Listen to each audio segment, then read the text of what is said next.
Assalamualaikum warahmatullahi wabarakatuh. Jumpa lagi kita pada siang hari ini bersama masyarakat warga Kabupaten Berau yang diketuai oleh Bapak Hendra Babali.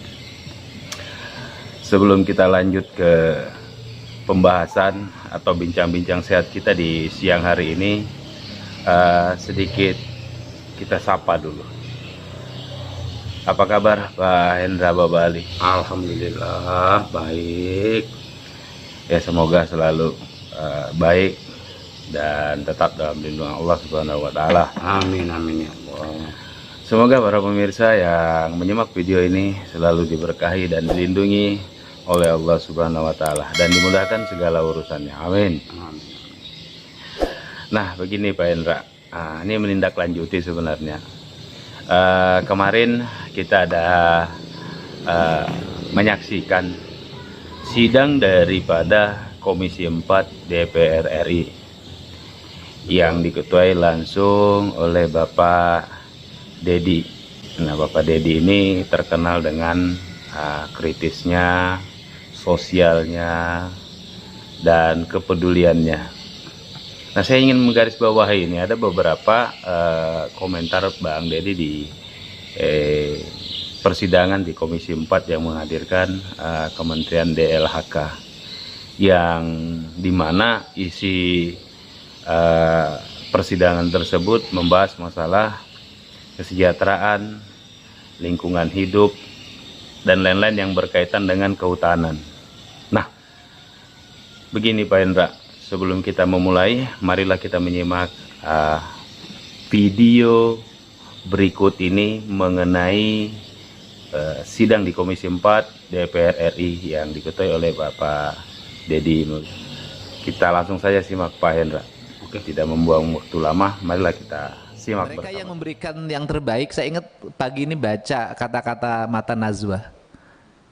Kalau kita mencintai Indonesia, tidak usah terlalu merasa paling mencintai. Cukup rawat dan jaga apa yang dimiliki. Merawat dan menjaga apa yang dimiliki sebenarnya paling besar ada di tulang punggungnya adalah Kementerian Kehutanan, Lingkungan Hidup dan Kehutanan. Dan mengambil kekayaan dengan cara yang mudah itu adalah mengambil hutan, mengalihfungsikan, menebang pohonnya saja sudah bikin kaya. Saya katakan sekali lagi, menebang pohonnya saja bisa bikin kaya. Saya sangat tersayat ketika ada seorang kakek di Kalimantan yang ditawar hutannya 10 miliar tidak menjualnya. Memilih merawat dan menjaganya. Betapa dia menjadi tauladan bagi negeri ini. Dan saya katakan, alam ini adalah kekayaan yang sangat berharga. Dan kemudian saya tegaskan lagi, publik Indonesia tidak memberikan perhatian yang cukup terhadap isu lingkungan dan isu kehutanan. Hutan itu bukan dalam kertas, tapi hutan itu di hamparan tanah. Dan lingkungan hidup bukan di laptop. Lingkungan hidup adalah pada lingkungan hidup kita. Prinsip-prinsip dasar kita nggak usah panjang ngomong. Yang penting hutan jagain, lingkungan hidup bersihin. Itu aja. Saya sampaikan kepada Kementerian Lingkungan Hidup, jaga hutan, jaga alam, jaga lingkungan. Sebagaimana kita menjaga kekasih kita masing-masing.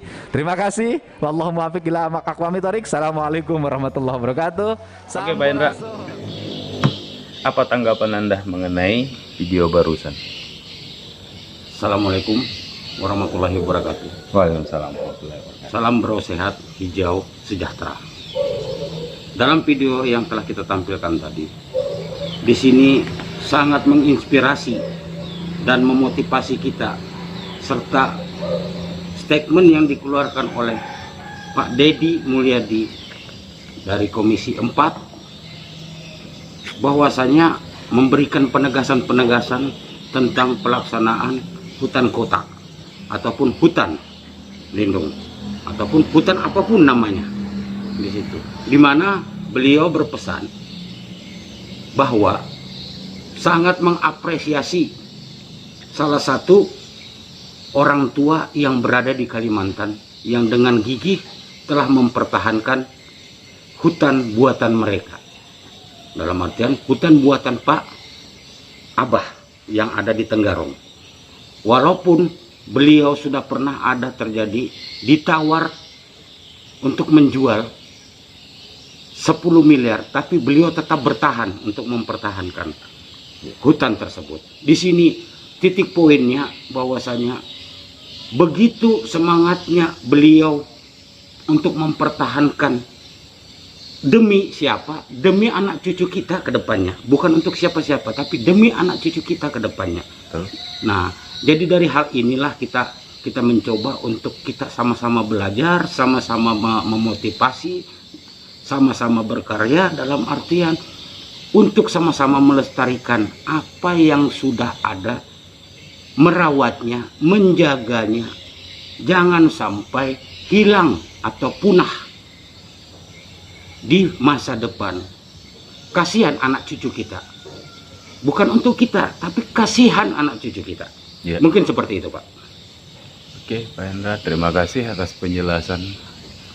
Ya, semoga saja ini juga memberikan pencerahan lah buat kita sebagai warga masyarakat Kabupaten Berau. Seperti apa semboyan Berau sehat, hijau dan sejahtera. Inilah yang kita garis bawahi, bahwa sehat itu perlu hijau, hijau itu menarik daripada kesehatan juga. Kenapa? Warganya sehat, otomatis sejahtera pula kehidupan warganya. Nah, inilah yang saya sering diskusi dengan kawan-kawan. Bagaimana sih Berau ini ke depannya? Mungkin 10-20 tahun lagi tanpa ada penanganan yang baik, mulai dari sejak sekarang loh ya. Ya kita nggak tahu 10 atau 20 tahun ke depan seperti apa Berau ini penampakannya. Ya, semoga saja Berau masih tetap hijau lah, warganya tetap sehat dan bisa sejahtera. Ini yang menjadi PR sebenarnya buat masyarakat Kabupaten Berau khususnya. Nah, kita tidak membuang waktu lama mengenai hal ini, dan sekiranya juga saya menghimbau di sini. Ayolah sama-sama kita, khususnya warga Berau, sama-sama kita melestarikan hutan kita atau hutan kota kita yang sudah ada ini. Janganlah sampai punah.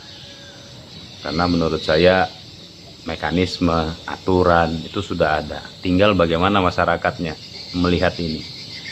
Nah, dari hal ini pula kita bisa menarik kesimpulan bahwa hutan itu terjaga bukan karena siapa-siapa, ya karena masyarakatnya juga. Kalau dikatakan ulah oknum, yaitu kembali lagi ke aturan. Betul. Ya kan? Betul. Ada perbuatan, berarti harus ada yang bertanggung jawab. Ya kan? Nah ini. Nah, semoga saja ke depannya ini bisa jauh lebih baik lagi lah. Harapan kita lah. Nah, sedikit Pak Hendra sebelum kita membahas topik yang lain. Apa yang dikatakan Pak Dedi tadi di dalam videonya tadi, mengatakan bahwa Kementerian DLHK ini sudah ada aturan yang mengikat, dalam artian setiap kegiatan atau setiap perusahaan memulai pengelolaan atau mengadakan kegiatan di satu wilayah itu harus ada izin. Nah, menurut Pak Hendra, apakah DLHK dengan tiba-tiba memberikan izin tanpa ada konfirmasi dari daerah tersebut? Saya pikir DLHK tidak akan mengeluarkan izin sepanjang, nah ini sepanjang masyarakat atau pengurus daerah atau Pemda setempat tidak meloloskan atau tidak memberikan izin. Karena dari kementerian tidak mungkin bisa membuatkan izin tanpa ada rekomendasi. Betul, betul. Nah, menurut Pak Hendra, titik lemahnya ini ada di mana sebenarnya? Singkat saja Pak Hendra. Ya insya Allah kemungkinan besar ya, kalau menurut kita titik lemahnya itu berada pada pemerintahan kabupaten kita sendiri. Ya. Di mana pemerintahan kabupaten kita sendiri dengan regulasi dan aturan yang cukup memadai dari peraturan menteri, peraturan pemerintah, bahwasanya aturan-aturan itu sudah cukup jelas mengatur tentang pelaksanaan dan pengelolaan suatu areal untuk dibikin konservasi atau destinasi pertambangan maupun perkebunan. Namun dalam hal ini berarti regulasinya yang memang harus selalu memantau dan memonitor secara langsung adalah fungsinya pemerintah daerah kita, di mana dengan mereka memberikan rekomendasi, berarti kan untuk pelaksanaannya, mengontrol dan pengontrolannya dan pengawasannya harus senantiasa dilakukan agar keinginan kita, apa yang dilakukan oleh para pihak perusahaan ataupun investor, bukan berarti kita menghalangi niat mereka untuk berinvest ke satu wilayah kita, tetapi dalam hal ini apabila mereka berinvest ke satu wilayah kita, ya, berarti kan akan membuka peluang dan kesempatan kepada banyak sisi ataupun banyak aspek, di mana mungkin salah satunya ketenaga kerjaan, di mana salah satunya perekonomian. Nah, tetapi dalam hal ini jangan pernah dilupakan aspek lingkungan yang mempunyai dampak sangat besar terhadap kehidupan bagi warga masyarakat sekitar lokasi perusahaan tersebut atau sekitar kabupaten tersebut. Jadi ini yang perlu dipertegas, perlu digarisbawahi. Ayo kita bersama-sama, sekali lagi kami menghimbau, saya selaku Ketua Masyarakat Peduli Warga Kabupaten Berau menghimbau agar kiranya terapkanlah apa yang sudah menjadi aturan, apa yang sudah menjadi komitmen untuk warga masyarakat kita. Di samping itu, jagalah hutan kita agar tidak menimbulkan dampak ataupun efek yang mungkin akan menjadi suatu bencana bagi warga masyarakat. Bukan saat ini, tetapi mungkin 10 atau 20 tahun yang akan datang. Jadi sekali lagi, ayo kita sama-sama menjaga, merawat, serta memperhatikan lingkungan. Jangan sampai efek itu akan menyengsarakan kita di kemudian hari, terutama bagi anak cucu kita. Mungkin seperti itu, Pak. Oke, terima kasih. Ini kita bisa menarik kesimpulan bahwa sebelum perizinan muncul yang diberikan oleh Kementerian DLHK untuk poin-poin melakukan kegiatan di suatu daerah, berarti ini adalah suatu campur tangan langsung dari pemerintah daerah setempat atau regulasi daerah setempat. Tidak mungkin daerah akan mengeluarkan izin tersebut. Itu berarti ini harus ada penegasan langsung dari pemerintah daerah setempat, tokoh-tokoh, penggiat, khususnya di wilayah di mana perusahaan tersebut akan beroperasi. Jadi kita bicara aspek secara luas ini, bukan hanya di Kabupaten Berau, tapi seluruh Indonesia, tapi khusus Kabupaten Berau. Nah, yang jadi pertanyaan itu sebenarnya begini, apakah tidak ada pengujian dulu, apakah tidak ada pengecekan dulu, kok tiba-tiba izin keluar dan melakukan kegiatan tanpa memikirkan dampak-dampak yang akan ditimbulkan. Yang paling terasa itu kan dampak lingkungan sebenarnya. Nah, dari sinilah kita bisa melihat bahwa ketegasan pemerintah daerah setempat sangat diperlukan demi kelangsungan hidup warga atau masyarakat, di mana perusahaan tersebut atau investor tersebut melakukan kegiatan. Nah, inilah yang perlu sama-sama kita jaga.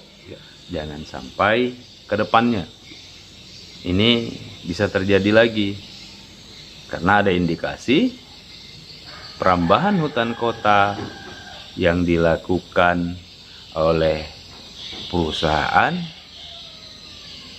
otomatis ini ada restu. Inilah yang menjadi polemik di masyarakat kita, karena kita masyarakat taunya perusahaan operasi daerah situ, berarti sudah ada izin. Masyarakat seperti kita mana tahu? Taunya kita bilang itu ada restu dari pemerintah daerah setempat. Akhirnya muncullah polemik. Nah, cuman dengan case ini kita tidak mau membangun opini, tidak mau menggiring, juga tidak mau menuduh.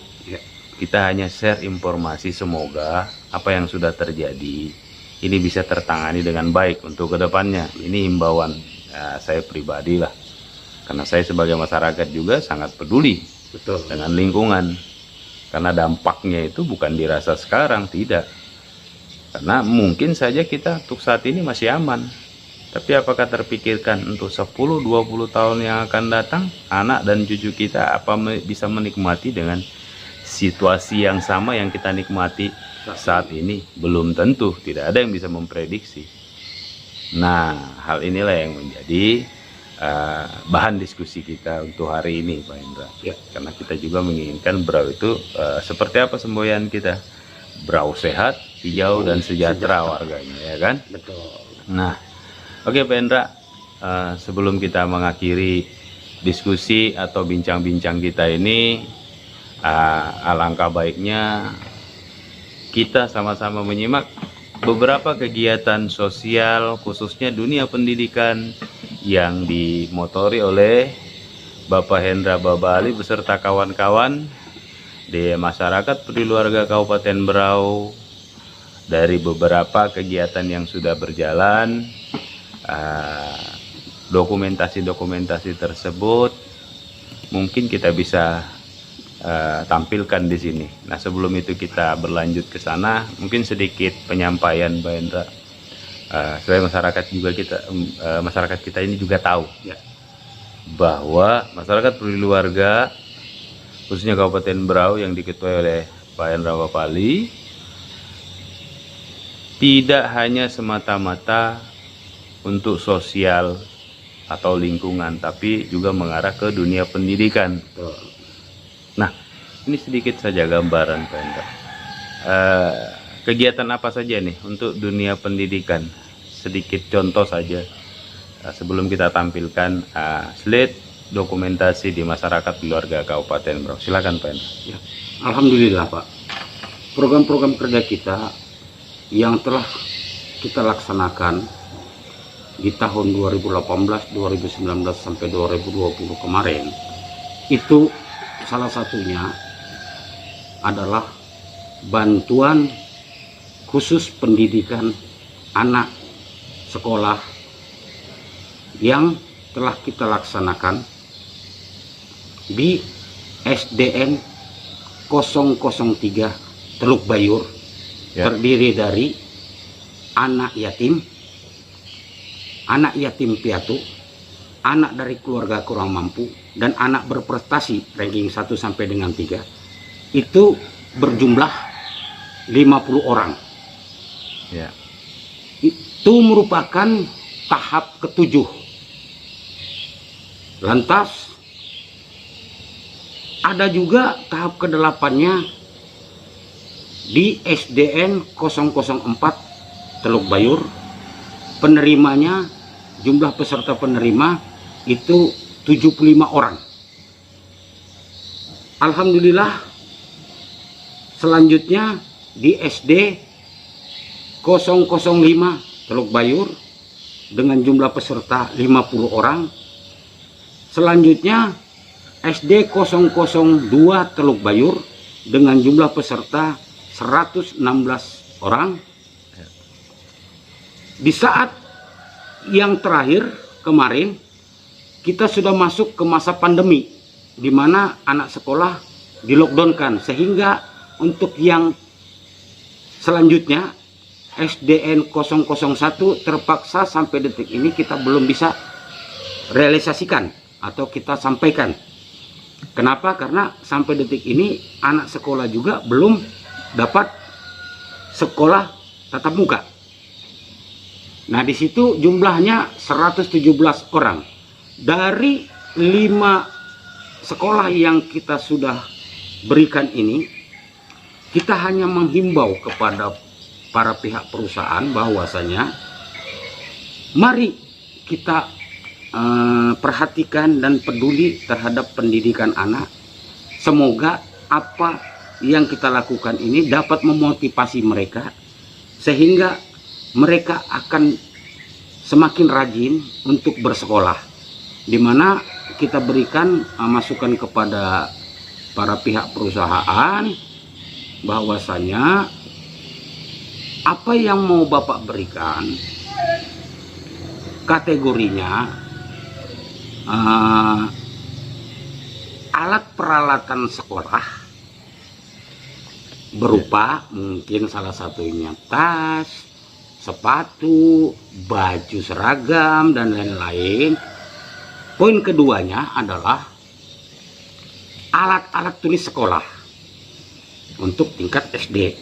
Oke, Pak Hendra, saya potong di situ. Berarti ini sosial untuk dunia pendidikan yang tidak memberikan secara bersamaan. Maksudnya pemberian ini dilakukan sesuai dengan data yang diterima oleh masyarakat peduli warga Kabupaten Berau. Betul.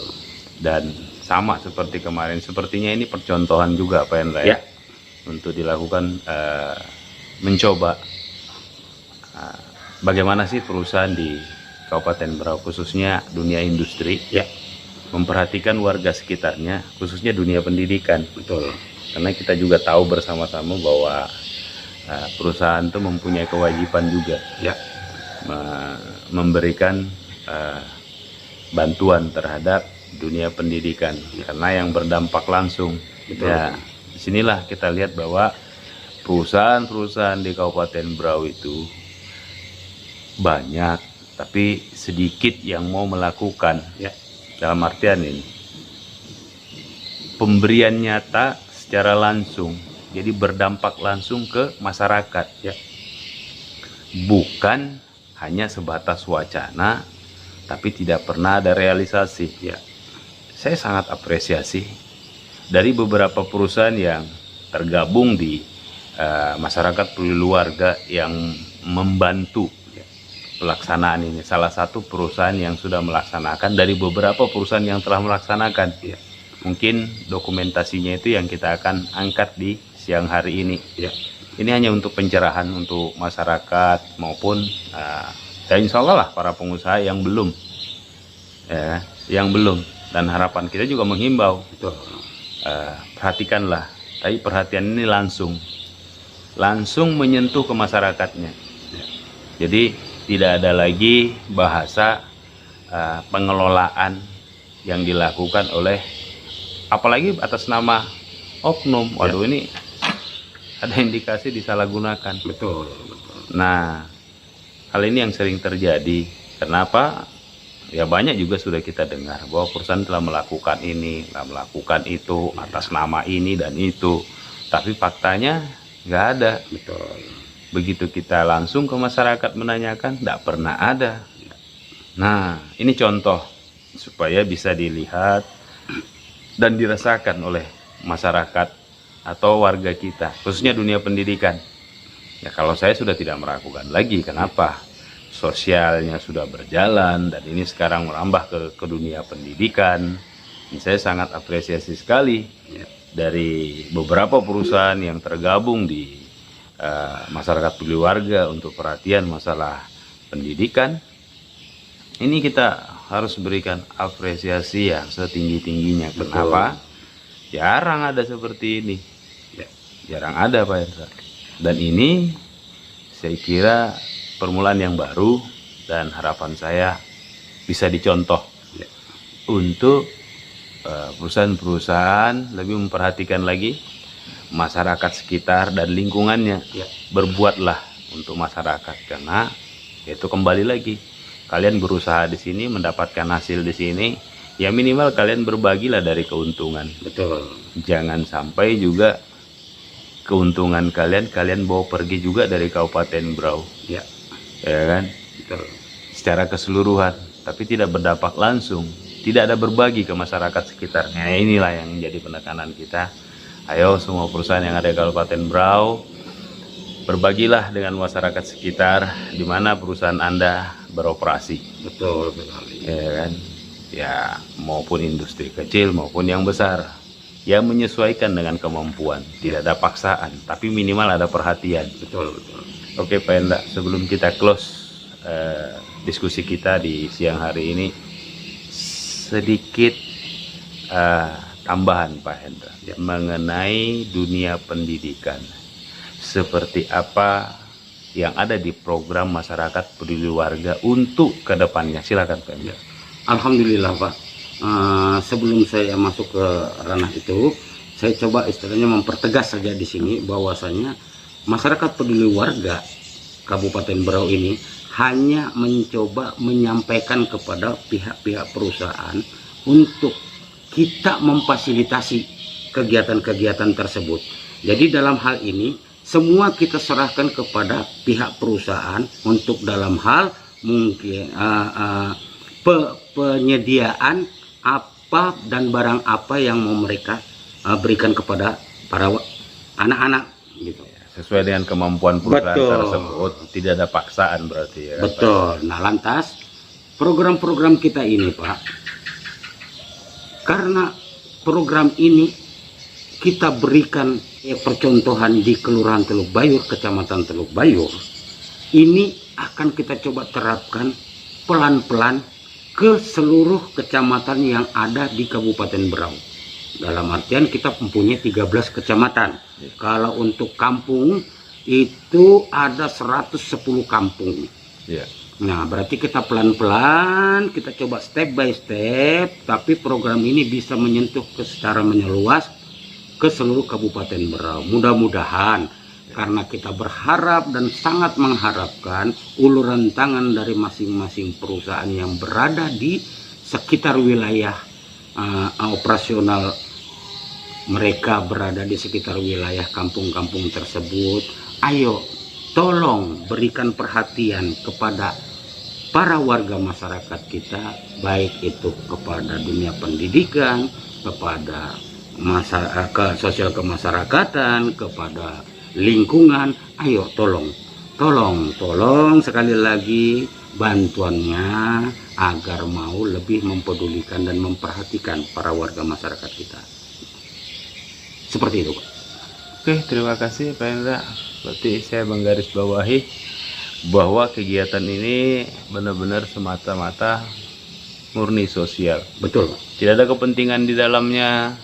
Semua berdasarkan hati nurani, rasa kepedulian yang tinggi dari jajaran atau pengurus di masyarakat peduli warga Kabupaten Berau. Saya bersyukur dan berdoa semoga masyarakat peduli warga Kabupaten Berau yang diketuai oleh Bapak Hendra Babali bisa selalu eksis dan sukses selalu Amin, amin. mengiringi kegiatan-kegiatannya. Amin, ya Allah. Oke, seperti biasa, saya hanya menghimbau kepada masyarakat Kabupaten Berau yang menonton video ini, mohon bantu like, share, dan komen di setiap penampilan video terbaru kami. Karena jujur, subscribe yang Anda lakukan atau yang Anda berikan adalah satu, bermanfaat buat kegiatan-kegiatan yang dilakukan oleh masyarakat peduli warga. Terus yang kedua, amal ibadahnya buat teman-teman yang subscribe, manfaatnya buat masyarakat kita atau adik-adik kita yang menerimanya. Kenapa saya sampaikan seperti ini? Karena dari dukungan dan support teman-teman yang mendukung channel ini akan lebih jauh bermanfaat lagi untuk kedepannya. Ya. Karena semakin Anda dukung, semakin teman-teman support, kegiatan-kegiatan di masyarakat keluarga akan semakin luas lah jangkauan yang kami bisa atau teman-teman masyarakat keluarga yang bisa mereka lakukan. Seperti itu. Nah, sebelum saya akhiri, seperti biasa, kita akan menampilkan slide video maupun dokumentasi seperti yang saya sampaikan di muka tadi. Dan tidak membuang waktu yang lama, mungkin perjumpaan kita sampai di sini saja, dan kita akan lanjut ke video-video yang akan datang. Tolong dukung dan support channel ini untuk lebih baik ke depannya lagi. Seperti biasa, saya akhiri, Brau sehat, hijau sejahtera warganya. Assalamualaikum warahmatullahi wabarakatuh. Waalaikumsalam.